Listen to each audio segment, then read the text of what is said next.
আমাদের সামনে যেই মাস, এই মাস হলো রমজান মাস। কি মাস ভাই? সামনে যেই মাস আসতেছে সেটা হলো রমজান মাস।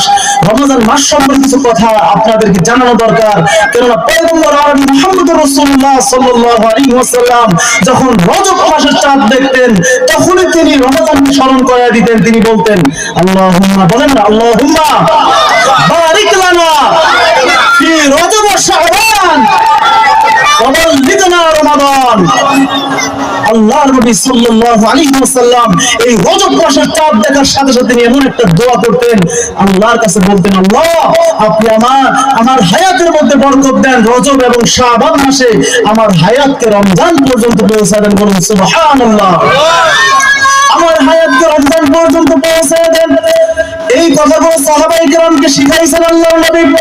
কেন কোন মানুষ যদি রমজান পাওয়া যায়, ওই রমজান মাসে এত বরকত আছে, এত বরকত আছে, একটা মানুষ সারা বছর তার দ্বারা নাফরমানি হয়ে গেছে, কিন্তু রমজান মাস এমন একটা বরকতের মাস, ওই বরকতের মাসের উসিলা করে হাদিস শরীফের মধ্যে এসেছে, ওই মাসে যখন কোন মানুষ সাহারি খাওয়ার জন্য উঠে যাবে, আল্লাহ রাব্বুল আলামিন সাহারি খাওয়াকে কেন্দ্র করে তার গুনাহগুলি মাফ করে দিবেন। সুবহানাল্লাহ।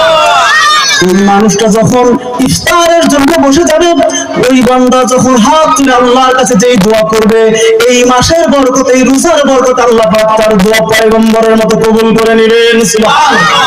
ওই মাসটা এত বরকতপূর্ণ মাস, কেউ যদি রমজান মাসে একটা নফল আদায় করে, আমার আল্লাহ পাক তাকে একটা ফরজ আদায় করার নেকি দিয়ে দেন। সুবহানাল্লাহ।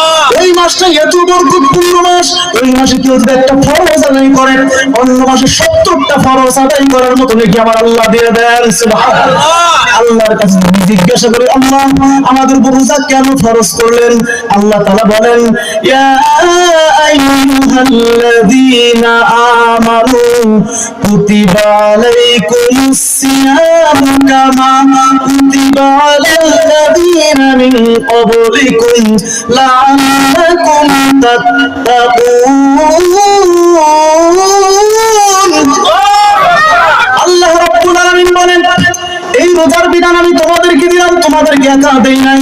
আমি আল্লাহ পূর্ববর্তী তোমাদের পূর্বে যারা ছিল, আমি আল্লাহ তাদের উপর এই রোজার বিধান দিয়েছিলাম। বলুন সুবহানাল্লাহ। এই পূর্ববর্তী লোকদেরকে কেন বলা হলো?